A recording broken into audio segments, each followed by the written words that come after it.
அல்லேலூயா. நாம் திருவிருந்து எடுக்க போகிறோம். திருவிருந்து எடுக்கிறதுக்கு முன்னாடி திருவிருந்துங்கிறது இன்றைக்கி இந்த கடைசி காலத்தில் ஒரு சடங்காச்சாரமாக மாறின ஒரு விஷயம். கிறிஸ்தவத்தில் திருவிருந்துங்கிறது ஒரு சடங்காச்சாரம் ஆயிடுச்சு. நிறைய காரியம் சடங்காச்சாரம் ஆயிடுச்சு.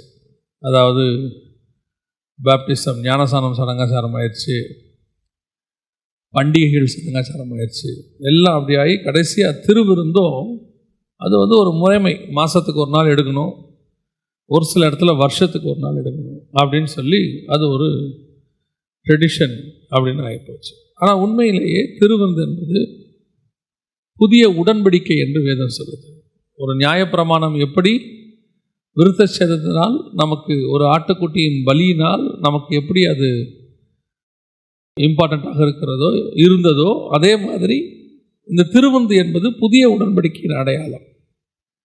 ஸோ இது ஏதோ சடங்காச்சாரத்துக்கு செய்கிறது இல்லை. அப்படி சடங்காச்சாரமாக செய்கிறவங்க என்ன ஆவாங்கங்கிறத நம்ம வாசித்த வசனம் 1 கொரிந்தியர் 11:29, அபாத்திரமாய் போஜனபானம் பண்ணுகிறவன் அப்படின்னு. இது சம்மந்தமாக நிறைய செய்திகளை நம்ம பார்த்துக்கிட்டே வரோம். நம்ம சபையில் அதை பற்றி அதிகமாக நம்ம வலியுறுத்துகிறோம், இன்சிஸ்ட் பண்ணுறோம். திருவிருந்து எடுக்கும் போது நார்மலாக எடுக்கக்கூடாது, அதுக்கு ஒரு இம்பார்ட்டன்ஸ் இருக்குது அப்படின்னு சொல்லி. அதில் இதே மாதிரி பழைய ஏற்பாட்டு காலத்தில் இந்த திருவிருந்தினுடைய அடையாளம் இருந்ததாக பவுல் சொல்கிறார். 1 கொரிந்தியர் 10:4-5 வசனங்களை வாசிங்க. எல்லோரும் ஒரே ஞானபானத்தை குடித்தார்கள். எப்படி எனில் அவர்களோடு கூட சென்ற ஞான கண்மலையின் தண்ணீரை குடித்தார்கள். அந்த கண்மலை கிறிஸ்துவே.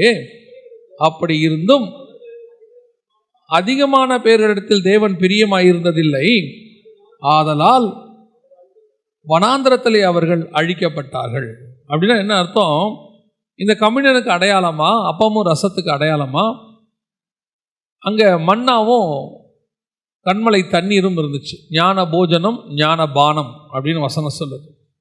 இந்த ஞான போஜனம் ஞான பானத்தை எதற்கு ஆண்டவர் அடையாளமாக வச்சுருந்தார்னா வரப்போகிற கம்யூனியனுக்கு அடையாளமாக வச்சுருந்தார். இப்போ நாம் எப்படி கம்யூனியன் அபாத்திரமாக போஜனபானம் பண்ணால் என்ன ஆகும்? சிலர் வியாதிப்படுகிறார்கள், சிலர் நித்திரை அடைந்திருக்கிறார்கள். இதற்கு முன்ன அடையாளமாக இப்படிப்பட்ட சம்பவம் நடந்திருக்கு.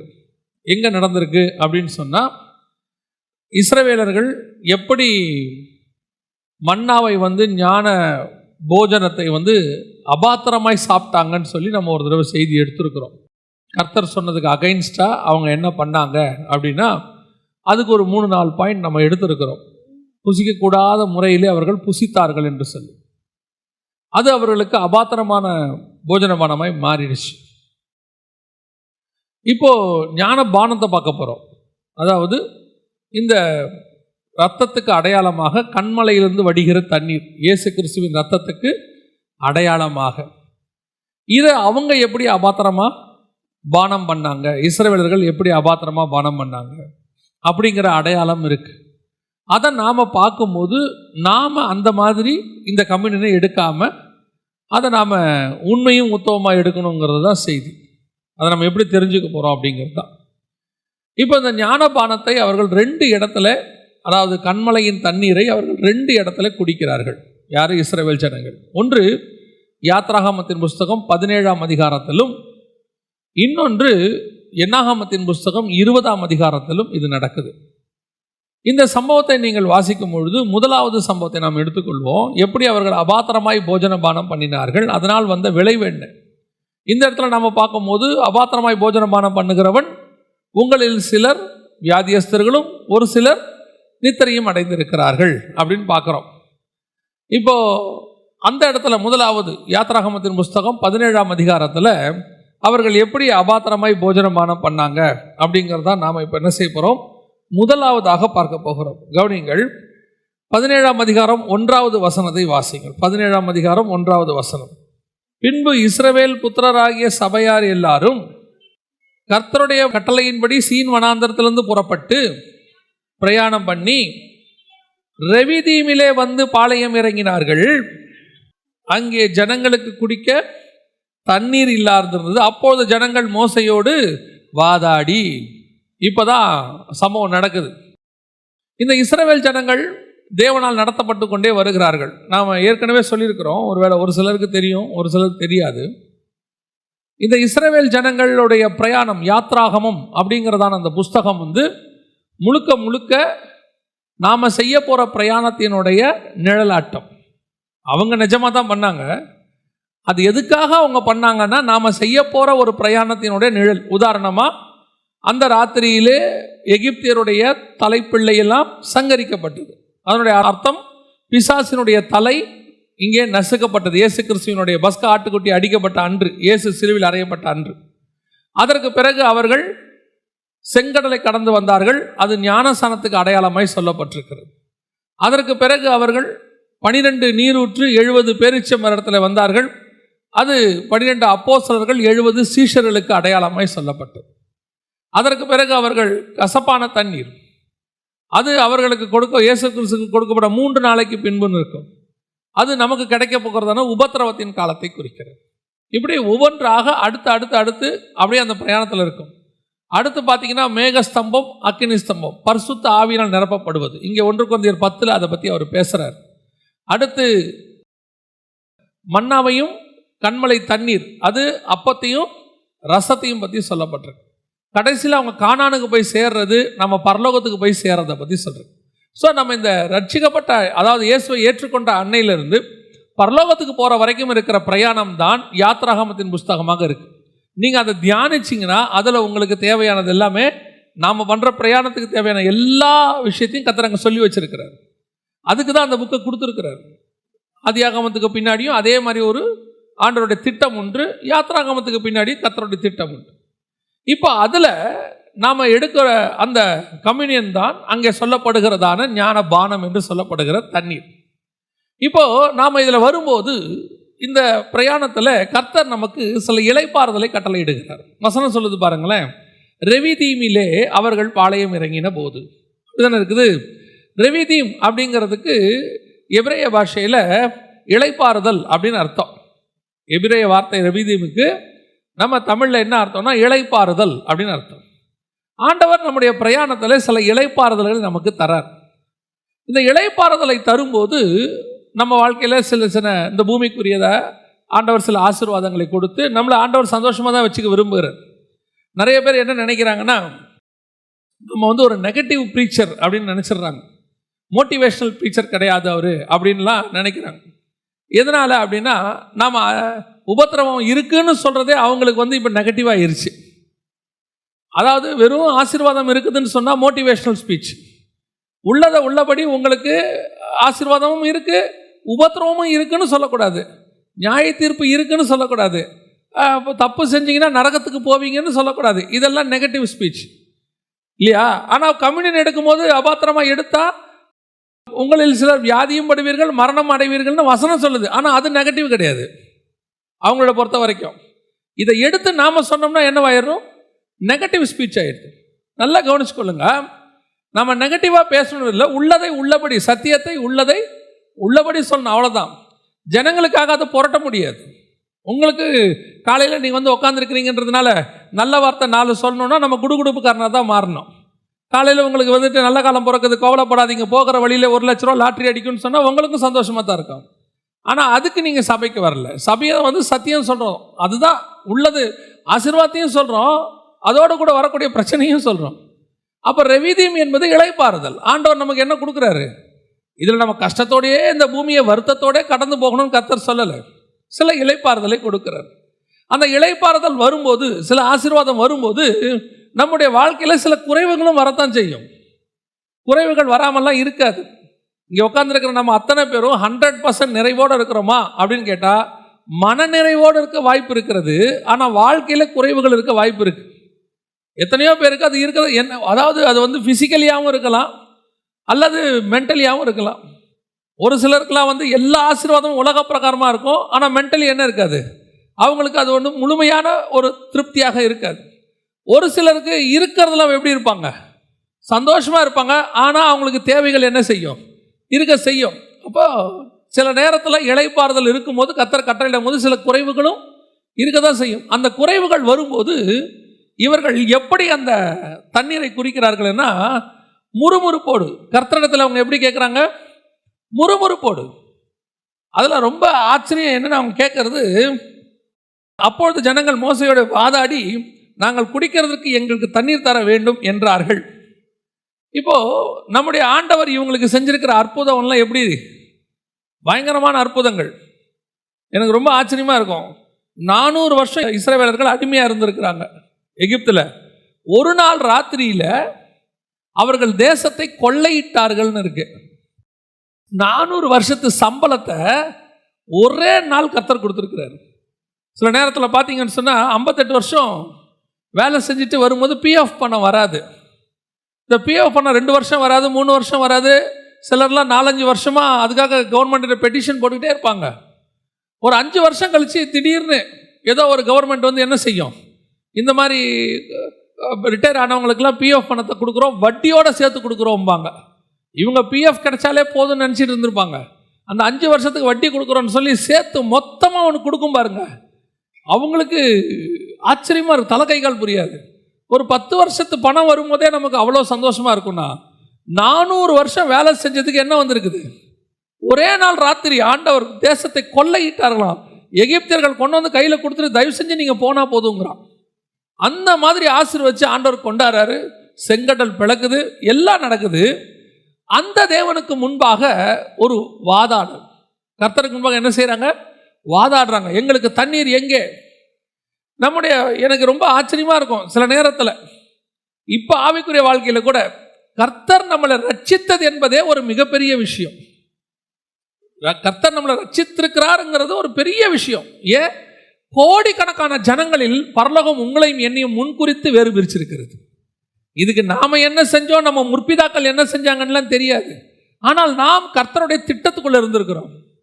அந்த திட்டத்துக்குள்ள இருக்கிறது வேறு பிரிக்கப்பட்ட நமக்கு ஆண்டவர் கொண்டு வந்து அந்த பாவ மன்னிப்பின் நிச்சயத்தையும் ஒன்று கொடுத்துருக்கிறாரு. இதை நீங்க எத்தனை கோடி கொடுத்தாலும் உலகத்தாரால வாங்க முடியாது. எத்தனையோ பணக்காரங்க சமாதானத்தை தேடி ஊர் ஊரா நாடு நாடா அலையிறாங்க. ஆனால் உங்களுக்கும் எனக்கும் கர்த்தர் இலவசமா தேடி வந்து அதை கொடுத்தார். இதுக்கு ஈக்குவலா லைஃப் லாங் கர்த்தருக்கு நம்ம உண்மை உள்ளவங்களா இருந்தா போதும். இது ஒண்ணுக்கு மட்டுமே. ஆனா இப்படி ஒரு இளைப்பாறுதலை கொடுத்திருக்கும் போது, ரெவிதீமில் இருக்கும்போது சின்ன குறைகள், தண்ணி இல்லை. இந்த அப்பா கிட்ட போயிட்டு நீங்க வாதாட வேண்டிய அவசியமே கிடையாது. எங்களுக்கு தண்ணீர் எங்கே அப்படிலாம் கேட்கவே வேணாம். அழைத்து கொண்டு வந்த தகப்பனுக்கு உனக்கு தண்ணி கொடுக்க வேண்டும் என்பதும் அவருக்கு நன்றாய் தெரியும். தண்ணி இல்லைன்னு அவருக்கு தெரியும். நீ தண்ணி குடிக்காம இருந்தால் செத்து போயிடுவேன்னு அவருக்கு நல்லாவே தெரியும். அப்போ அந்த தண்ணியை எப்போ கொடுக்கணும்னு அவருக்கு தெரியும். சில நேரத்தில் கர்த்தருடைய டைம் நமக்கு தெரியாது. அந்த டைம் தெரியாததுனால முறுமுறுக்கிறோம். கர்த்தரே அந்த டைமை நமக்கு சொல்லாம தான் வச்சிருக்கார். காரணம், நீ முறுமுறுக்கிறியா இல்லையான்னு பார்க்குறார். ஏற்ற காலத்தில் உயர்த்தும்படிக்கு அவருடைய பலத்த கரத்துக்குள் அடங்கி இருங்கள். கர்த்தர் நம்மளை ஏற்ற காலத்தில் உயர்த்துவார். கர்த்தர் கொடுக்கிற ஆசீர்வாதம் ஏற்ற நேரத்தில் வரும். கர்த்தர் சொன்ன வாக்கு தத்தம் ஏற்ற நேரத்தில் நிறைவேறும். அது சொன்னவர் செய்யாதிருப்பாரோ, அவர் சொல்லியும் நிறைவேற்றாதிருப்பாரோ. அப்படிப்பட்டதான ஒரு தேவன் சொல்லிட்டார்னா 100% செய்வார். அதில் எந்த மாற்று கருத்தும் கிடையாது. அது என்ன வேணாலும் இருக்கட்டும், என்ன வேணாலும் இருக்கட்டும். கர்ப்பம் செத்து போனவனுக்கு பிள்ளை தரன்னு சொன்னாலும் கர்த்தர் அதை கொடுப்பார். நான் இது படிச்சுட்டு இருக்கும்போது ஆச்சரியமான ஒரு காரியத்தை சொன்னார். மரியாளை பார்த்து அந்த தேவதூதன் வந்து சொல்றான், நீ கர்ப்பவதியாகி ஒரு குமாரனை பெறுவாய் அப்படின்னு சொல்லி லூக்கால. இப்போ இந்த அம்மாவுக்கு அடையாளம் என்ன தெரியுமா? அவன் இந்த அம்மா சொல்றாங்க, நான் புருஷனை அறியேனே. இந்த அம்மாவுக்கு அடையாளம் என்ன தெரியுமா? உன்னுடைய சொந்தக்காரி எலிசபெத்து முதிர் வயதில் என்னவா இருக்கிறா? கர்ப்பம் தரித்திருக்கிறாள். நீ வேணா போய் செக் பண்ணிக்கோ. அவ கர்ப்பம் தரிச்சது உண்மைனா உனக்கு குழந்தை பிறக்கிறது உண்மை. இது ஆச்சரியத்தை பாருங்க. அது செத்து போன கர்ப்பம். யாருது? எலிசபெத்து. இது திறக்கப்படாத கர்ப்பம். கல்யாணமே ஆகலை, திறக்கப்படாத கர்ப்பம். திறக்கப்படாத கர்ப்பத்துக்கு நான் இதுவே ஒரு பெரிய மிராக்கிள், சூப்பர் நேச்சுரல். கல்யாணமாகாத கன்னிகை வந்து குழந்தை பிறக்கிறது, இது நடக்கும். எப்படி நம்புறது? செத்து போன கர்ப்பம் உயிரோட வரும், அது நடக்கும்னா இதுவும் நடக்கும். ரெண்டுமே சூப்பர் நேச்சுரல். சொன்னவர் ரெண்டுத்தையும் செய்து முடிச்சார். அந்த தேவன் தான் நம்முடைய தேவன். சின்ன சின்ன விஷயத்துக்கெல்லாம் வாதாடுறது, சின்ன சின்ன விஷயத்துக்கெல்லாம் முறுமுறுப்பு. ஒரு சகோதரி ஒரு மெயில் அனுப்பிச்சிருந்தாங்க, அதுவும் ஜெகன் அண்ணங்கிட்ட காட்டுங்கன்னு அனுப்பிச்சிருக்காங்க. அதுல ஒரு 10 பாயிண்ட், 10 பாயிண்ட்லையும் அவங்க கேட்டிருக்கிற கேள்வி, ஆண்டவர் ஏன் எனக்கு இப்படி செய்தார், ஆண்டவர் எதற்காக என்னை இப்படி நடத்தினார், நான் கர்த்தருக்கு என்ன தீங்கு செய்தேன், ஆண்டவர் என் கண்ணீரை ஏன் துடைக்கவில்லை. எனக்கு அதை படிக்கும் போது ஒன்றே ஒன்று தான் தோணுச்சு, அந்த 10 பாயிண்ட்லயும் அந்த அம்மா கர்த்தரை குற்றப்படுத்துறாங்க. ஏன் ஆண்டவர் இப்படி பண்ணார், ஏன் ஆண்டவர் அப்படி செஞ்சார், ஏன் ஆண்டவர் எனக்கு இப்படி செய்யல. நான் நினைச்சேன், அது படிக்கும் போது எனக்கு ஆவியானவர் உணர்த்தினாரு, 100% பிதாவின் சித்தத்தை செய்த ஒருத்தர் இருக்கிறார்னா அது ஆண்டவராக இயேசு கிறிஸ்து ஒருத்தர் மட்டுமே. பிதா என்ன சொன்னாரோ அப்படியே 100%. அப்படி செய்தவரே பிதாவை பார்த்து ஏன் என்னை இப்படி செஞ்சீங்கன்னு கேள்வி கேட்கல. வாழ்நாளெல்லாம் வெறும் தப்பும் தவறும் தான் நம்ம வாழ்க்கையே. பிதாவின் சித்தத்தை என்னைக்காவது ஒரு நாள் செஞ்சோமான்னு உட்காந்து ஆராய்ஞ்சு பார்த்தோம்னா 50 வருஷத்துக்கு ஒன்று செஞ்சிருந்தா பெரிய விஷயம். அப்படித்தானே? நம்ம என்னைக்காவது இயேசுநாதர் திரும்பி பார்க்கறது கூட பிதா சித்தம் இருந்தால் தான் பார்ப்பாரா. சாப்பிட்டா பிதா சித்தம் இருந்தால் தான் சாப்பிடுவார். சொன்னால் பிதா சொன்னதான் அவர் பேசுவார். இவ்வளோ பர்ஃபெக்டான இயேசுவையே சிலுவையில் அறைய ஒப்பு கொடுத்து அவரை இப்படி பண்ணுறாங்க. அவரே பிதாவை பார்த்து ஒரு கேள்வியும் கேட்கல, எந்த கேள்வியும் கேட்கல. இவங்க நம்ம வாழ்நாள் ஃபுல்லாக எல்லாம் தப்பும் தவறும். படிக்கக்கூடாத படிப்பை படிக்கிறது, பண்ணக்கூடாத கல்யாணத்தை பண்ணுறது, போகக்கூடாத இடத்துக்கு போகிறது, பேசக்கூடாததை பேசுறது, திங்கக்கூடாததை திங்கிறது, நெஞ்சு அடக்கி வச்சோன்னா ஆண்டவர் ஏன் எனக்கு இருதயத்துக்கு இப்படி ஒரு ஹார்ட் அட்டாக் அனுமதித்தார். உன்னை கர்த்தர் திங்க சொன்னாரா?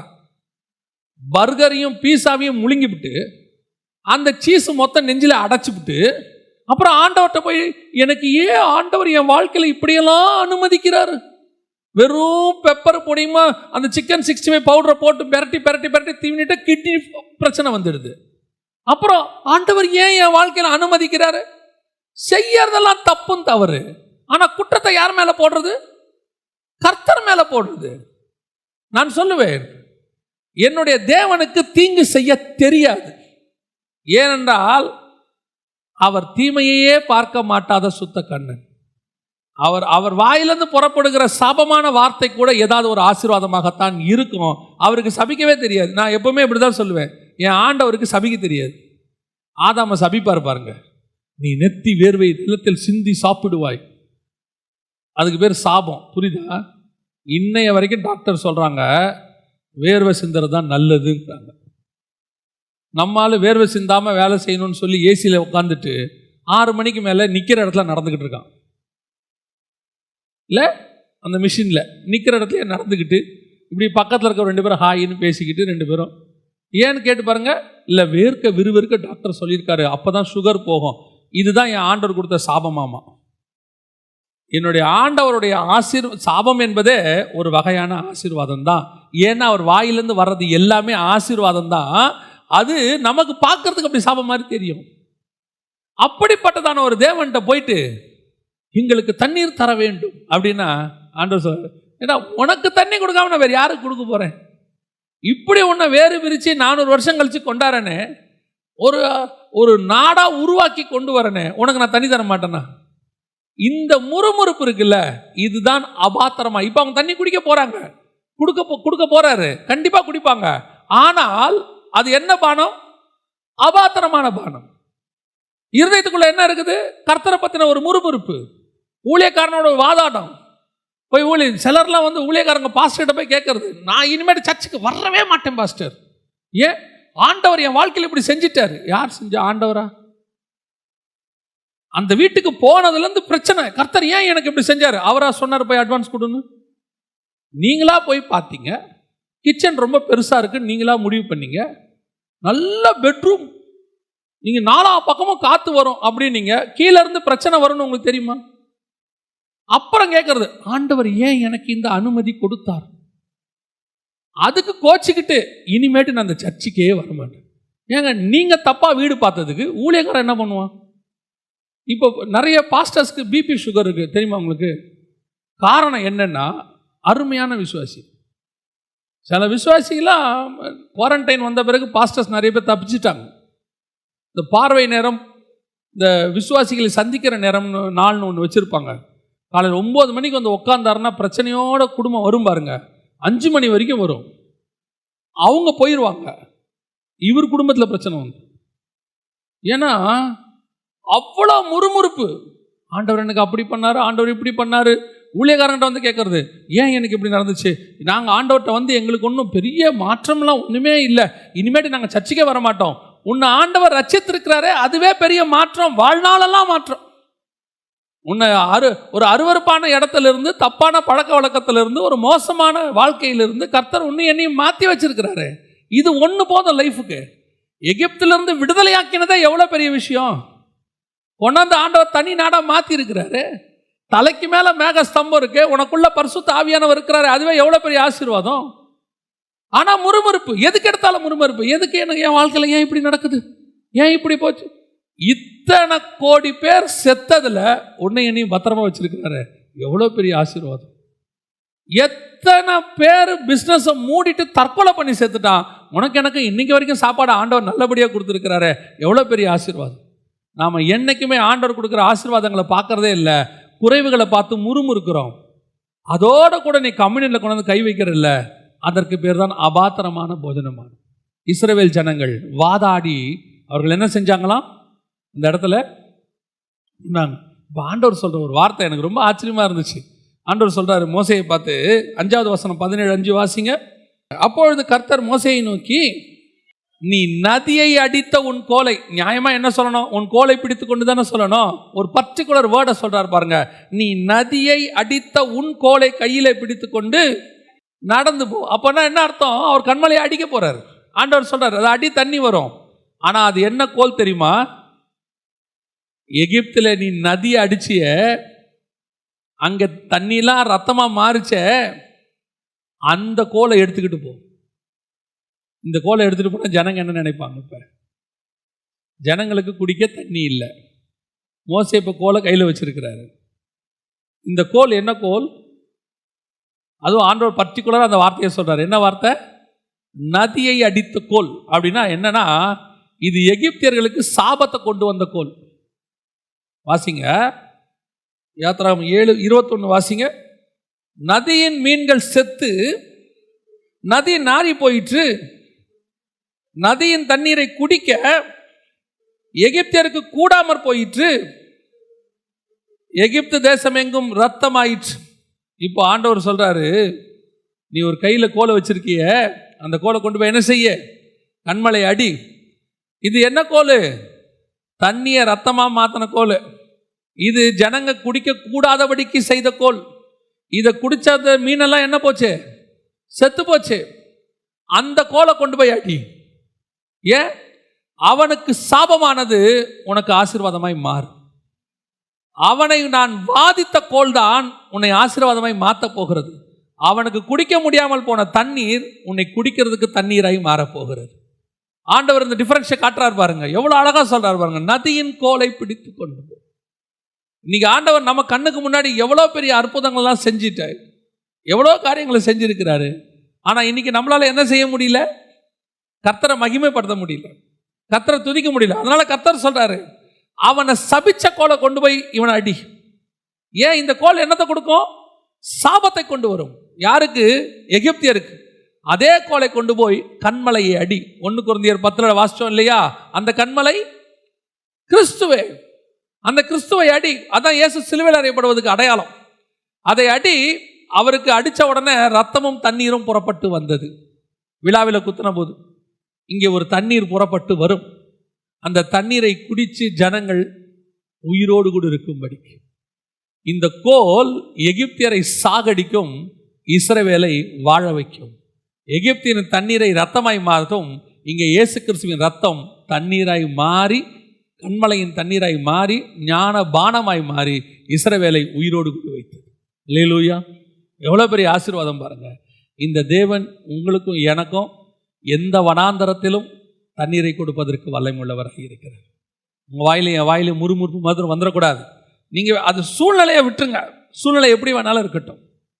பிரச்சனை உலகமே வந்து லாக்டவுனாக இருக்கட்டும், யார் வேணால் என்ன வேணாலும் சொல்லட்டும், நடக்காதுன்னு சொல்லட்டும், கிடைக்காதுன்னு சொல்லட்டும், முடிஞ்சிடுச்சுன்னு சொல்லட்டும், இதுக்கப்புறம் சான்ஸே இல்லைன்னு சொல்லட்டும், ஆனால் உங்களுக்கும் எனக்கும் ஒரு கண்மலை உண்டு. அந்த கண்மலை நம்மோடு கூட வந்து கொண்டே இருக்கிறது. அது ஒரு நேரம் ஃபிக்ஸ் பண்ணி வச்சிருக்கு. அந்த நேரத்தில் உங்களுக்கும் எனக்கும் தண்ணி வரும். எப்படி வரும், ஏன் வரும்லாம் கேட்காதீங்க. வரும். இல்லைங்க, இந்த கோல் சாபமான கோல், எகிப்தியர் தண்ணீரை ரத்தமாக மாத்துச்சு, அவனுக்கு ரத்தமாக மாற்றும், உங்களுக்கு தண்ணீரை திராட்சை ரசமாக மாற்றும். அந்த கோல் நம்மக்கிட்ட இருக்கு. அவனுக்கு தண்ணி எப்படி மாறுச்சு, ரத்தமாக மாறுச்சு. நமக்கு தண்ணி எப்படி மாறும், திராட்சை ரசமாக மாறும். அந்த கோல் கர்த்தர் நம்ம கையில் கொடுத்துருக்கு. விசுவாசத்தோடு இருங்க. இன்னைக்கு அபாத்திரமாய் போஜனம் பானம், முறுமுறுப்போடு கொடு. கர்த்தர் எவ்வளோ அற்புதங்களை செய்திருக்கிறார். இனிமேட் நம்ம வாயில் ஆண்டவரை பற்றின ஒரு முறுமுறுப்பு வரவே கூடாது. முடிவு பரியந்தம் ஆண்டவர் எனக்கு செய்வார், அழைத்து கொண்டு வந்தவர் எனக்கு தண்ணி கொடுப்பார், என்னை சாகடிக்கிறதுக்கு கர்த்தர் கொண்டு வரவே இல்லை. எனக்கு ஞானசானம் கொடுத்தது, பரிசுத்த அபிஷேகத்தை கொடுத்தது எதுக்காக, நான் தண்ணி இல்லாமல் சாவறதுக்கா அப்படின்னா இல்லை, என்னை ஆண்டவர் வாழ வைக்கிறதுக்கு தான் கூப்பிட்டு வந்திருக்கிறார். இந்த காலை வேளையில் கர்த்தர் கொடுக்கறதான ஒரு வார்த்தை, உன்னுடைய வாழ்க்கையில் எந்த பிரச்சனை வேணால் வரட்டும், ஆனால் வாயில் மட்டும் என்ன வந்துடக்கூடாது, முறுமுறுப்பு வந்துடவே கூடாது. நிறைய பேர் ஆண்டவர்கிட்ட போயிட்டு முறையிடுறதா நினச்சிக்கிட்டு ஆண்டவர்கிட்ட போய் சொல்கிறது, எனக்கு ஏன் ஆண்டவர் இப்படிலாம் நடக்குது, எனக்கு மட்டும் ஏன் இப்படி நடக்குது அப்படின்னா, உனக்கு நடக்குது, இன்னும் நடக்கும், இன்னும் நடந்துக்கிட்டே இருக்கும். ஏன் நீ ஆண்டவர்கிட்ட கேட்கறத எப்படி கேட்டுக்கிட்டு இருக்கிற? என்னமோ நம்ம பூரண பரிசுத்தவான் மாதிரியும், ஆண்டவர் நம்மளை மட்டும் சோதிக்கிற மாதிரியும். உத்தமனும் நீதிமானான யோபுவே பிடிச்சி கொடுத்துட்டாரு. நம்ம யாருன்னு நமக்கு நல்லா தெரியும். நம்மகிட்ட பிசாசு வர்றதுக்கே பயப்படுறான். அவங்ககிட்ட போனால் அவன் நம்மளை கெடுத்துருவானோன்னு.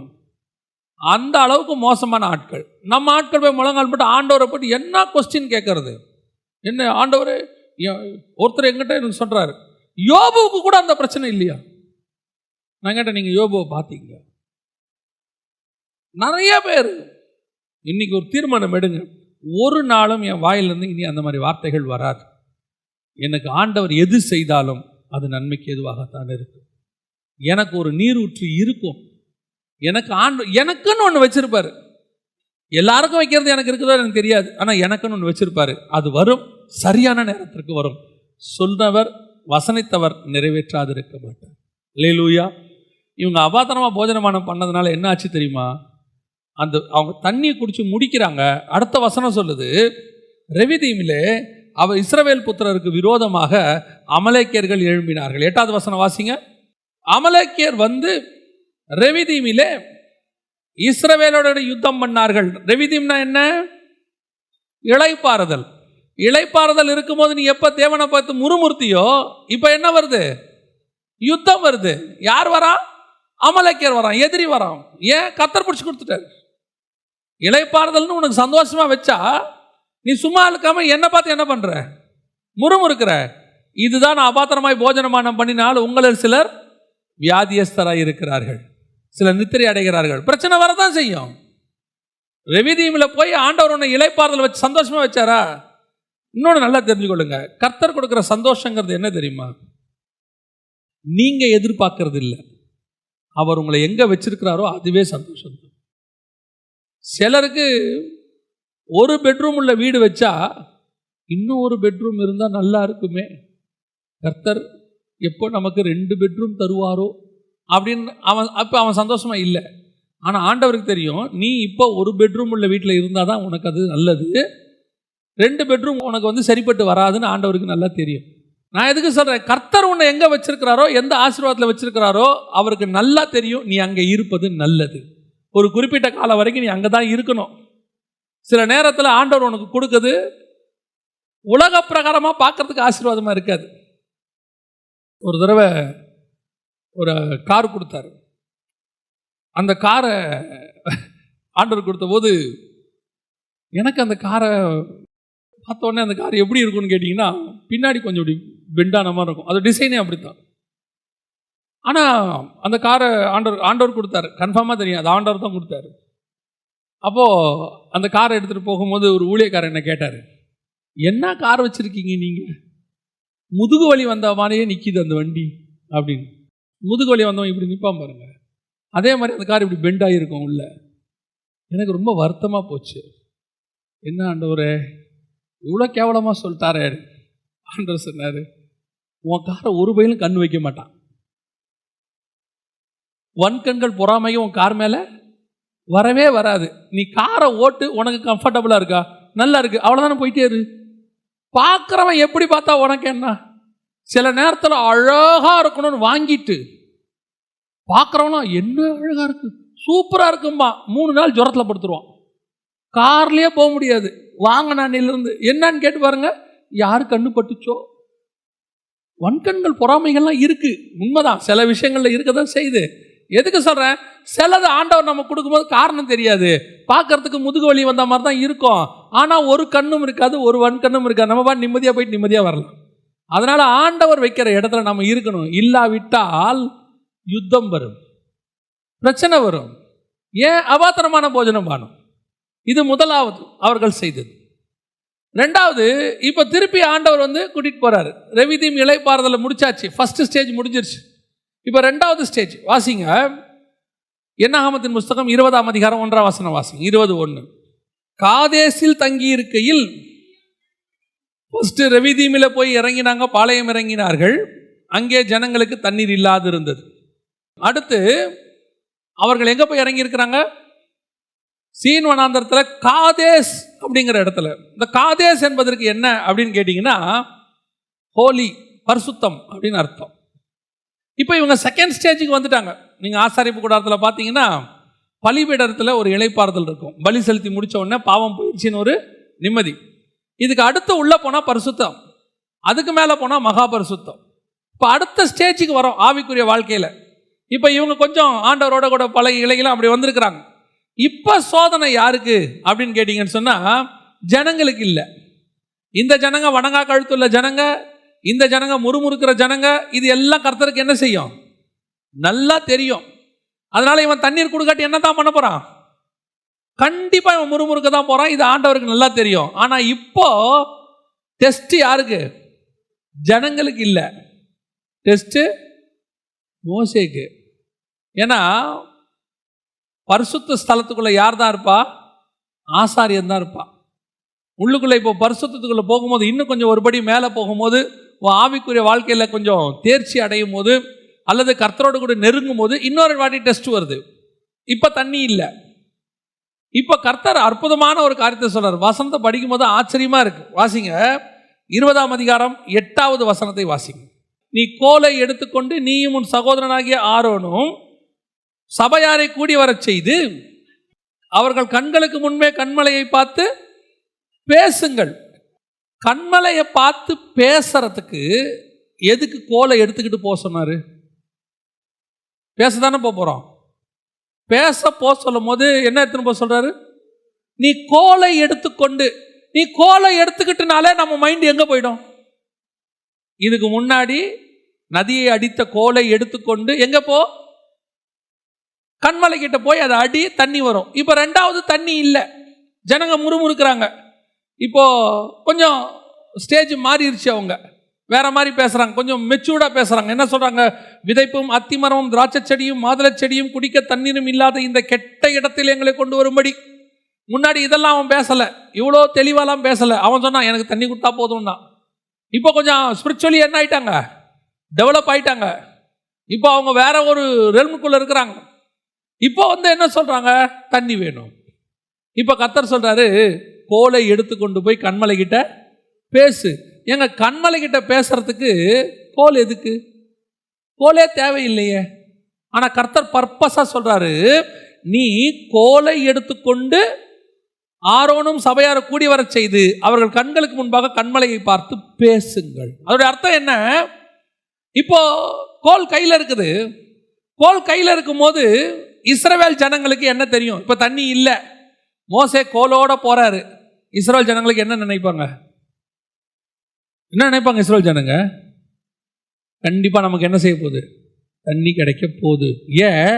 மோசே கோலோட புறப்பட்டுட்டான். இந்த கோல் நமக்கு என்ன கொடுக்கும்? தண்ணி கொடுக்கும். கோல் தண்ணி கொடுக்குமா? கர்த்தர் தண்ணி கொடுப்பாரா? இப்போ இஸ்ரவேல் ஜனங்களுக்கு ஃபர்ஸ்ட் டைம் போகும்போது கோல் மேல நம்பிக்கை இல்லை. ஏன்னா அந்த கோல் எகிப்தியருக்கு தண்ணி கொடுக்காம சாவடிச்ச கோல். தண்ணீரை ரத்தனமா மாத்தின கோல். அதை குடிச்சவங்க எல்லாம் அதை குடிச்ச மீனெல்லாம் செத்து போச்சு. அதுல இருந்த மீனெல்லாம் செத்து போச்சு. எகிப்தர்கள் தண்ணி குடிக்க முடியாமல் போயிற்று. அப்படிப்பட்ட கோல் அது. இப்ப இந்த கோலை பார்க்கும்போது அவன் என்ன நினைப்பான், இவன் தண்ணி இல்லைன்னு கேட்டா தண்ணியை ரத்தமா மாத்திர கோல் எடுத்துட்டு போறான்டா, இருக்கிற தண்ணிக்கு நீ எதையும் மாத்திர போறான் தான் நினைச்சிருப்பான். ஆனா அந்த கோல் இப்ப என்ன கோல்? தண்ணீரை வர வச்ச ஆசீர்வாதமான கோல் அவனுக்கு தெரிஞ்சிருச்சு. ஆனா இப்போ கர்த்தர் சொல்றாரு, நீ கோல் எடுத்துட்டு போ. ஏன்? கோல் அல்ல, நானே தண்ணீர் கொடுக்கிறவர். இப்ப கோலை எடுத்துட்டு போகும்போது இஸ்ரவேல் ஜனங்களோட நம்பிக்கை யார் மேல இருக்குது? கோல் மேல இருக்குது. இதை எடுத்துக்கொண்டு போய் அடிச்சா தண்ணி வரும், உண்மைதான், எல்லாம் உண்மைதான். ஆனா கர்த்தர் ஒன்று சொல்றாரு, அடிக்காத, பேசு. ஏன்? இப்போ கோல் இல்ல, வார்த்தையில தான் வல்லமை இருக்குது. நீ பேசு, அந்த வார்த்தைக்குரிய வல்லமையை அவன் தெரிஞ்சுக்கிட்டோம். அற்புத அடையாளம் முக்கியம். ஒரு காலகட்டம் வரைக்கும் அது ஆண்டவர் செஞ்சார். எதற்காக? அற்புதங்களினாலும் அடையாளங்களினாலும் கர்த்தர் வார்த்தையை உறுதிப்படுத்தினார். ஃபர்ஸ்ட் அற்புத அடையாளத்தை எதுக்கு செய்ய வச்சாரு? கர்த்தர் தண்ணியை கொண்டு வரவர்னு தெரிய வைக்கிறதுக்கு. இப்போ இவன் எது பக்கம் திரும்பிட்டான்? எல்லாம் கோல் பக்கம் திரும்பிட்டான். மோசேயே எந்த பக்கம் திரும்பிட்டாரு? கோல் பக்கம். இதுதான் ஊழியக்காரனுடைய ஃபெயிலியர். உன்னுடைய ஊழியத்தின் பாதையிலே அற்புதம் நடக்க ஆரம்பிச்ச உடனே ஆட்டோமேட்டிக்கா நான் எந்த பக்கம் திரும்புறேன்? அற்புத அடையாளம் பக்கம் திரும்புறேன். இப்ப அந்த ஊழியக்காரருக்கு ஒரு டேக் உருவாயிடும். என்ன டேக் உருவாயிடும்? தீர்க்கதரிசி ஒரு டேக் உருவாயிடும். Deliverance ministry, healing ministry. உண்மைதான், கையில் இருக்கிற கோலுக்கு வல்லமை இருக்கு, அந்த கையில் இருக்க நாம சொல்ற நாமத்துக்கு வல்லமை இருக்கு. ஆனால் நாமத்துக்கு வல்லமை இருக்கு, நாமத்தை பார்க்கிலும் அந்த நாமத்தை உடையவர் தான் அதை செய்து கொண்டிருக்கிறார். நான் சொல்றது உங்களுக்கு புரியுதா? இப்ப நீ போய் நாமத்தை சொன்னா பிசாசு ஓடுமா ஓடாதா? ஓடும். ஒருத்தன் வந்து சொல்றான், நம்மை சாராத ஒருத்தன் உம்முடைய நாமத்தினாலே பிசாசுகளை துரத்திக்கிட்டு இருக்கிறான். அப்ப அந்த நாமத்துக்கு என்ன இருக்கு? அப்போ அப்போஸ்தலருக்கும் அவனுக்கும் என்ன வித்தியாசம்? இவன் தேவ சித்தத்தோட விரட்டுவான், அவன் தேவ சித்தம்லாம் கிடையாது. பவர் இருக்கு, பெர்ஃபார்மன்ஸ், பெர்ஃபார்ம் பண்றான் அவன். இவன் பெர்ஃபார்ம் பண்ணல, கர்த்தர் சொல்றாருன்னு விரட்டுறான். இதுதான் வித்தியாசம். இப்ப மோசே கண்மலையை பார்த்து பேசினா அவனுக்கு தெரிஞ்சுப்பான், கோல் அல்ல, கர்த்தரே உயர்ந்தவர். கர்த்தர் கோலினால் மட்டும் ரட்சிக்கிறவர் அல்ல, வார்த்தையினாலும் ரட்சிக்கிறவர். படிப்படியா அவங்க ஸ்பிரிச்சுவல் ஸ்டேஜை வளர்த்துக்கிட்டே போறார் ஆண்டவர். இஸ்ரவேலர்கள் ஸ்பிரிச்சுவலி கொஞ்சம் கொஞ்சமா வளரணும்னு நினைக்கிறாரு. மோசே திருப்பி எந்த பக்கம் திருப்பிட்டாரு? கோல் பக்கம் திருப்பிட்டாரு. பாரு, நானா தண்ணியை புறப்பட பண்ணுவேன், அந்த பார் அடிச்சா தண்ணி வருது பார் அப்படின்ட்டாரு. வந்துருச்சு, ஜனங்க குடிச்சிட்டாங்க. இன்னைக்கும் நிறைய ஊழியக்காரனுடைய வாழ்க்கையில இதுதான் ஃபெயிலியர். அவங்க என்ன பண்றாங்க? தீர்க்க தரிசனம் உரைக்கணும், ஆண்டவர் தீர்க்க தரிசியா வச்சிருக்கிறாரு. ஆனா ஒவ்வொரு மீட்டிங்லயும் தீர்க்க தரிசனம் சொல்ல சொன்னாரா? ஒருத்தருக்கும் தீர்க்க தரிசனம் சொன்னாராங்கிறதா கேள்வி. ஒவ்வொரு மீட்டிங்லயும் தீர்க்க தரிசனம், ஒரு ஜெபத்துல ஆண்டவர் சொன்னாரா? இல்ல. எலியா ஒரு தீர்க்க தரிசனம் உரைச்சிட்டு அடுத்த தீர்க்க தரிசனம் உரைக்கிறதுக்கு எத்தனை வருஷம் ஆச்சு? 3 வருஷம் ஆச்சு. ஆண்டவர் சொல்றாரு, பனியும் மழையும் பெய்யாது சொல்லிட்டியா? சொல்லியாச்சு. எங்க போ? கேரித்தாற்றங்கரைக்கு போய் உட்காந்துக்க. திருப்பி எப்போ? அடுத்த 3 வருஷம் கழிச்சு வா, பனியும் மழையும் பெய்யுன்னு சொல்லு. அப்ப நடுவில் 3 வருஷம் எலியாவுக்கு என்ன கிடையாது? No prophecy. ஆனா எலியா தீர்க்கதரிசி தான், எந்த மாற்று கருத்தும் இல்லை. அப்ப கர்த்தர் சொன்னாதான் செய்யணும். எங்கிட்ட தீர்க்க தரிசனம் இருக்குன்ட்டு 3 வருஷம் சும்மா தான் இருக்கிறேன், என்ன பண்ணலாம்? பக்கத்து ஊருக்கு போய் நான் எல்லாருக்கும் திருப்பதி சொல்லிக்கிட்டு இருக்கிறேன்னா கர்த்தர் சொல்லுவாரு, அது உனக்கு சாபமாய் மாறும். கண்மலையை பார்த்து அடிச்சோன்னு ஆண்டவர் சொல்றாரு, நீங்கள் என்னை பரிசுத்தம் பண்ணாதபடியினாலே. அந்த வசனம் அழகா இருக்கு பாருங்களேன். ஆண்டவர் சொல்ற வார்த்தை 12வது வசனம் வாசிங்க, 20:12. ஏன் இவன் விசுவாசம் எது மேல இருந்துச்சு? கோல் மேல இருந்துச்சு. விசுவாசிகளுக்கும் அதான் பிரச்சனை. இப்ப நீங்கெல்லாம் ஏன் ஊழியக்காரனை நோக்கி ஓடுறீங்க? ஏன் தீர்க்கதரிசியை நோக்கி ஓடுறீங்க? ஏன் ஒரு டெலிவரன்ஸ் மினிஸ்ட்ரி கிடைக்கிற நோக்கி ஓடுறீங்க? காரணம்னா நீங்க கோலை பார்க்கிறவங்க. ஊழியக்காரன் கர்த்தருடைய கரத்தில் இருக்கிற கோல், கோல் அல்ல, கோலை அடிக்கிறவர் ஒருவர் இருக்கிறார், கோலுக்கு பேசுகிறவர் ஒருவர் இருக்கிறார். உன்னுடைய பார்வை அவரை நோக்கி தான் இருக்கணும். இப்ப நீங்க இப்படியே ஊழியக்காரனை ஹீரோவாக்கி கடைசியில யாரை விழ பண்ணிட்டீங்க தெரியுமா? ஊழியக்காரனை விழ பண்ணிட்டீங்க. ஆண்டவர் என்னை பத்தி என்ன சொல்றார்? உன்னை பத்தி சொல்லணும்னா ஆண்டவரே ஆளை அனுப்புவார். அதாவது உங்களுக்கு சாப்பாடு கொடுக்கணும்னு ஆண்டவருக்கு தெரிஞ்சிச்சா? உங்களுக்கு ட்ரெஸ் கொடுக்கணும்னு தெரிஞ்சிச்சா? டெய்லி உங்களை ஜீவனோட வைக்கணும்னு அவருக்கு தெரியுதா? மூச்சு கொடுக்குறாரா? இவ்வளோ தெரிஞ்ச ஆண்டவர் நீ வெளிநாட்டுக்கு வேலைக்கு போகணுமா வேணாமான்னு சொல்ல மாட்டாரா? உன் பொண்ணுக்கு யார் பையன், உன் பையனுக்கு யார் பொண்ணுன்னு சொல்ல மாட்டாரா? ஏன் அதுக்கு மட்டும் தீர்க்கதரிசியை தேடி ஓடுறீங்க? இதுக்கு டெய்லி ஆண்டவர்கிட்ட ஜெபம் பண்றீங்க அப்படின்னா என்ன அர்த்தம்? உங்க ஜெபத்தை கர்த்தர் கேட்கறாருன்னு உங்களுக்கு ஒரு நம்பிக்கை இருக்கு. இதுக்கு இந்த ஜெபத்தை கேட்பாரு, கொஞ்சம் பெரிய ஜெபமா இருந்தா ஆண்டவர் கேட்க மாட்டாரு. அப்படிதான் நீங்க முடிவு பண்ணி வச்சிருக்கீங்க. எப்படி தானே? கல்யாண விஷயம்லாம் யார்கிட்ட போய் கேட்கணும். ஏன் டெய்லி ஆண்டவரே என்னை ஆசீர்வதியும், இன்னைக்கு பிள்ளைக்கு ஃபீஸ் கட்டணும்னு சொல்லி ஜெபம் பண்றீங்க, கர்த்தர் அற்புதமா சந்திக்கிறார். இதை சந்திக்கிற ஆண்டவர் பெரிய விஷயத்தையும் சந்திப்பார். 500 ரூபாய் கொடுக்குற ஆண்டவர் 5000 ரூபாயும் கொடுப்பார். 5000 ரூபாய் கொடுக்குற ஆண்டவர் 50000 ரூபாயும் கொடுப்பார். 50000 ரூபாய் கொடுக்குற ஆண்டவர் 50 லட்சமும் கொடுப்பார். உங்களுக்கு 500 ரூபாய் கொடுப்பாரு போது விசுவாசம் இருக்கு. 50 லட்சம் தேவைன்னு வரும்போது நம்ம எதுக்கும் போய் ஒரு தீர்க்கதரிசிக்கிட்ட ஜெபம் பண்ணுவோம். அவர் என்ன சொல்றாருன்னு கேட்போம். ஏன் நம்ம ஆண்டவர் 500 ரூபா ஆண்டவர் தான், 50 லட்சம் ரூபா ஆண்டவர் கிடையாது. அவருக்கு அந்த அளவுக்கு வேல்யூ இன்னும் வரல. இப்பதான் கொஞ்சம் கொஞ்சமா நமக்கு ரேட் ஏறிக்கிட்டு இருக்கு. 500 ரூபாயை உன்னை சந்தித்த ஆண்டவர் தேவைப்படுமானால் 50 லட்சத்தையும் சந்திப்பதற்கு வல்லமையுள்ளவராக இருக்கிறார். உனக்கு ஆண்டவர், உங்களுக்கும் எனக்கும் ஆண்டவர் அன்னிலிருந்து இன்னைக்கு வரைக்கும் மாறாதவர். அன்னைக்கு எனக்கு 500 ரூபா தேவைப்பட்டதுனால 500 ரூபா கொடுத்தார். இன்னொரு நாள் 5 லட்ச ரூபா தேவைப்படுமா 5 லட்ச ரூபா கொடுப்பார். நான் உடனே இது கொஞ்சம் பெரிய அமௌண்ட்டா இருக்கு, என்ன செய்யலாம்? ஒரு தீர்க்கதரிசியை தேடி போயிடுவோம். அவர்கிட்ட போயிட்டோம்னா அவர் ஜெபம் பண்ணுவார். அவர் என்ன ஜெபம் பண்றாரு? கண்ணை மூடி ஆண்டவர் HDFC பேங்கை காட்டுகிறார். அங்கே உங்களுக்கு ஒரு மேனேஜர் பச்சை கலர் சட்டை போட்டு உட்கார்ந்துருப்பார். நீங்கள் அவரிடத்துல போங்கள். அவர் என்ன சொல்றாரு? நேராக போன உடனே இந்த மாதிரி ஆண்டவர் உங்ககிட்டே நம்பிச்சார். ஆமாம், அவருக்கு ஒரு 3000 கொடுக்கணும், இவருக்கு ஒரு 2000 கொடுக்கணும், நம்ம வாசலில் ஒருத்தர் ஒரு 1000 ரூபா லோன் சேங்ஷன் ஆயிரும். இப்படி ஆண்டவர் செய்வாரா? ஆண்டவர் அனுப்புகிற ஆள் இப்படி செய்வாரா? நான் சொல்கிறேன், நீங்கள் முழங்கால் போட்டு ஜெபம் பண்ணுங்க. ஆண்டவர் போலை அல்ல, வார்த்தையினாலே உன்னை ரட்சிப்பதற்கு வல்லமையுள்ளவராக இருக்கிறார். அது என்ன பிரச்சனையாக இருக்கட்டும், எப்பேற்பட்ட பிரச்சனையாக இருக்கட்டும், எவ்வளோ பெரிய பிரச்சனையாக இருக்கட்டும், நான் சொல்லுவேன், உனக்காக எனக்காக சட்டத்தையே மாற்றுவதற்கு அவர் வல்லமையுள்ளவராக இருக்கிறார். சாத்ராக் மேஷாக் ஆபேத்நேகோ என்ன பண்ணுறாரு? சட்டத்தையே மாற்றுறாரு. எஸ்தர் போன ஆண்டவர் என்ன செய்கிறாரு? சட்டத்தையே மாத்துறாரு. தானியேலுக்காக என்ன ஆகுது? சட்டமே மாற்றப்படுது. அந்த தேவன் தான் இன்னைக்கு உங்களோடும் என்னோடும் இருக்கிறார். தயவு செய்து கோலை பார்க்காதீங்க, யாரையும் பார்க்காதீங்க. ஜெப உதவி தேவை, அதில் எந்த மாற்று கருத்தும் இல்லை. அதை நான் தப்பா சொல்லலை. ஆனால் உங்க விசுவாசம் கர்த்தர் பேரில் தான் இருக்கு.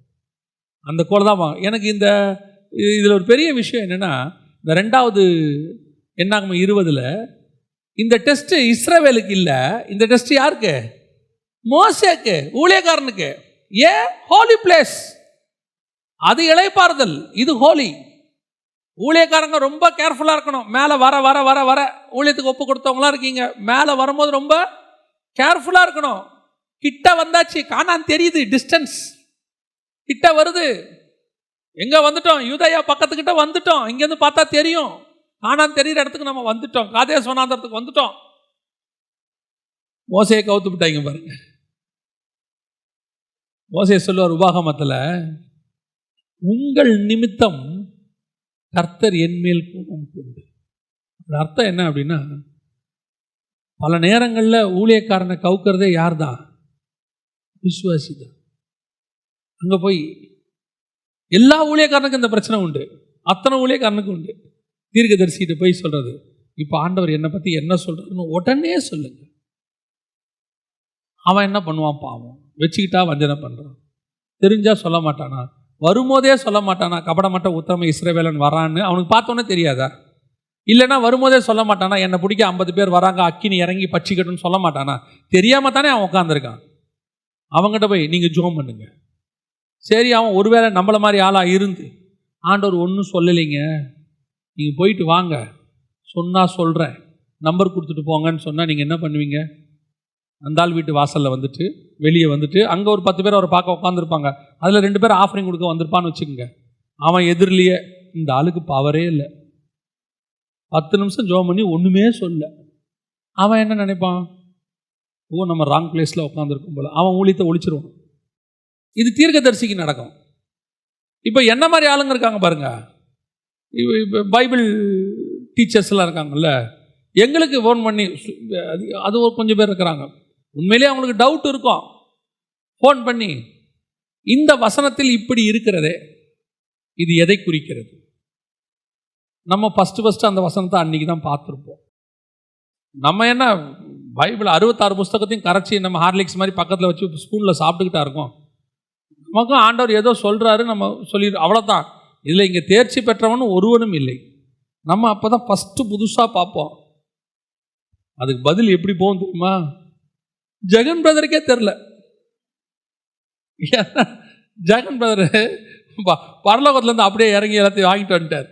அந்த ஆளுக்கு ஒன்றும் தெரியாதுங்கிறது அவனுக்கு மட்டும்தான் தெரியும்.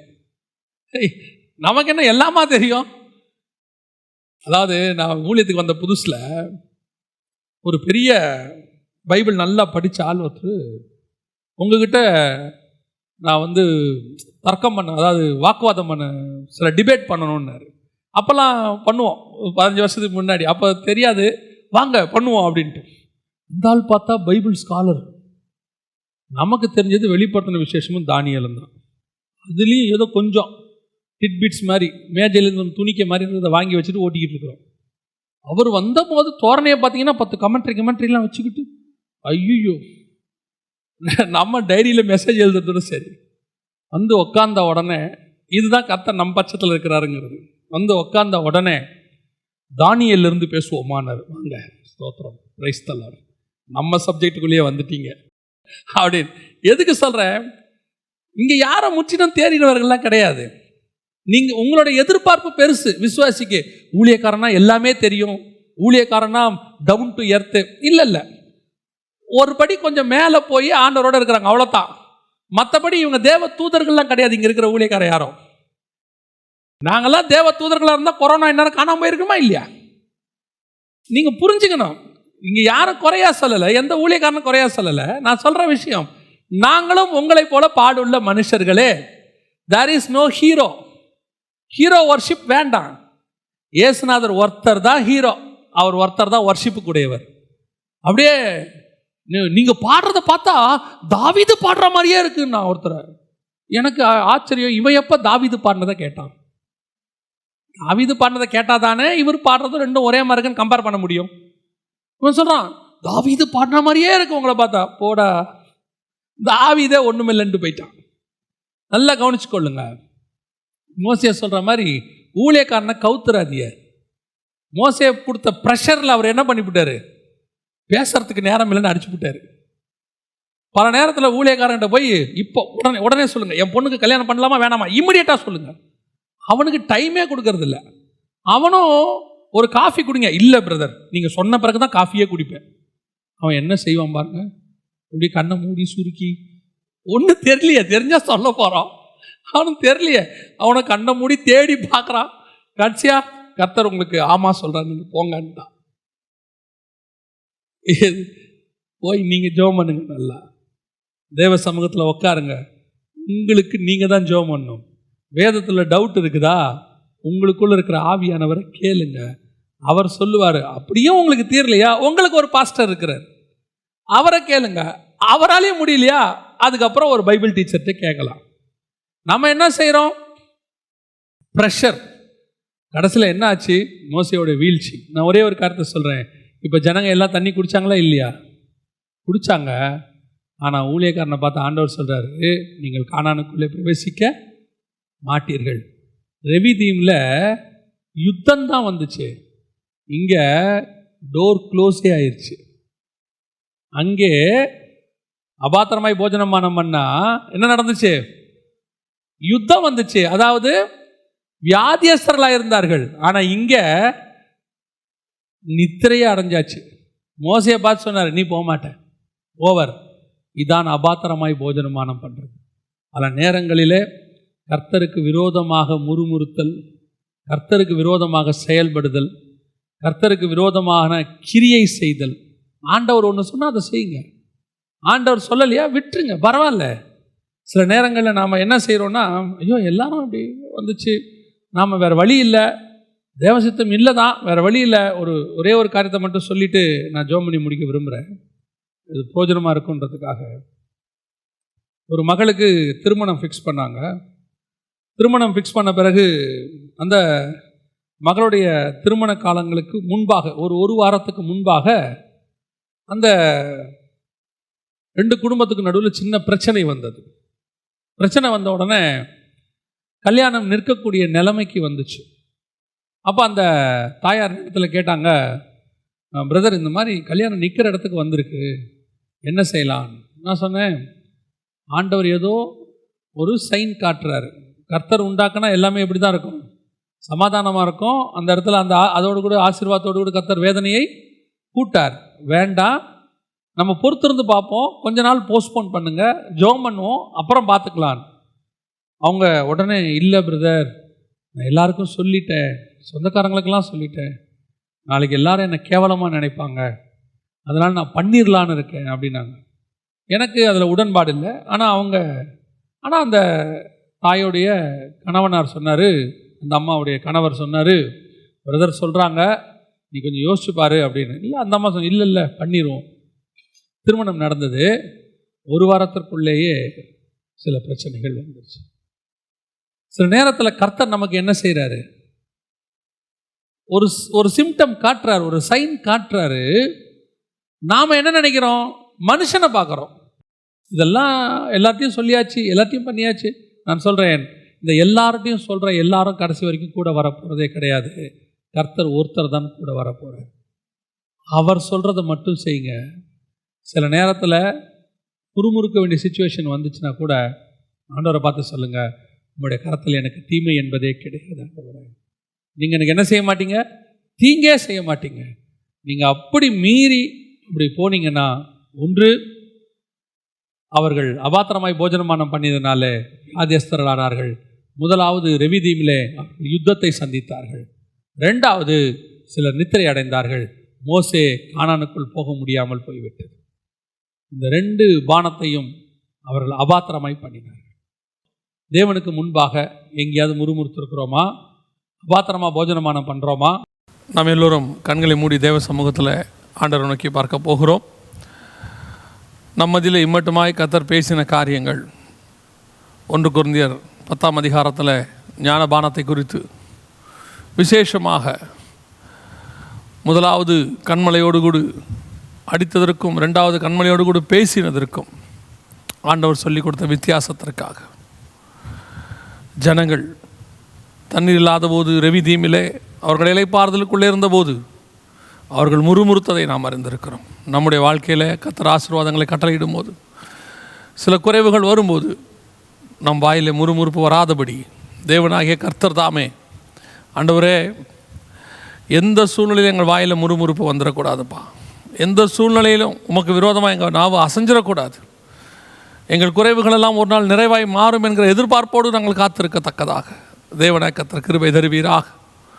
2வதாக, ஆண்டவரே நாங்கள் கண்மலையை பார்த்து பேச சொன்னபோது, வசனத்தை உறுதிப்படுத்தின போது, வசனத்துக்கு முக்கியத்துவம் கொடுக்க சொன்னபோது, அற்புதத்திற்கும் அடையாளத்திற்கும் முக்கியத்துவம் கொடுத்து மீண்டும் எங்களுடைய விசுவாசம் கோலின் மேல் அல்ல ஆண்டவரே, அந்த கோலை எங்கள் கையில் கொடுத்தவர் மேலே, எங்கள் விசுவாசம் கண்மலையின் மேலே, எங்கள் விசுவாசம் வார்த்தையின் மேலே, எங்கள் விசுவாசம் அற்புத அடையாளங்களை நம்பி அல்ல, அற்புத அடையாளங்களை செய்கிற ஆண்டவரை நம்பி, அந்த விசுவாசத்தோடு கூட நாங்கள் ஒவ்வொரு நாளும் இருக்க கர்த்தர் கிருபை தருவீராக. எல்லாம் ஒருமனப்பட்டு கர்த்தரை ஸ்தோத்திரம் பண்ணுவோம்.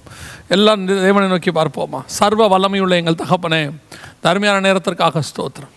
கேட்ட வார்த்தையின்படி, எங்களுக்கு சொல்லிக் கொடுத்த வார்த்தையின்படி நாங்கள் முடிவு பரிந்த உண்மை உள்ளவர்களாய் நிற்க, அபாத்திரமாய் போஜனத்தை நாங்கள் பானத்தை பண்ணாதபடிக்கு ஆண்டவரே, அபாத்திரமாய் பானம் பண்ணினவர்கள் வழியிலே மடிந்து போனார்கள், அபாத்திரமாய் பானம் பண்ணினவர்கள் ஆண்டவரே கானானுக்குள்ளே பிரவேசிக்காமல் போனார்கள். அது எப்பேற்பட்டவர்களாக இருந்தாலும் அவர்கள் பிரவேசிக்காமல் போனார்கள். நாங்களோ வென்றால் முடிவு பரியந்தம் ஆண்டவரே பாத்திரவான்களாய் போஜனபானம் பண்ண கர்த்தர் கிருபை தருவீராக. இந்த வார்த்தைகள் 100க்கு 100 எங்கள் வாழ்க்கையில் அபியாசப்படுத்த கர்த்தர் கிருபை தருவீராக. இந்த வார்த்தைகள் எங்களோடு கூட பேசட்டும், இடைபடட்டும். ஒவ்வொரு சூழ்நிலையிலும் எங்கள் மத்தியில் அது கடந்து வரட்டும். நீர் மாத்திரம் மகிமைப்படுவீராக. எங்கள் ஆண்டவர் இயேசுவின் நாமத்தில் ஒப்பு கொடுத்து ஜெபிக்கிறோம் எங்கள் ஜீவனுள்ள நல்ல பிதாவே. ஆமென், ஆமென்.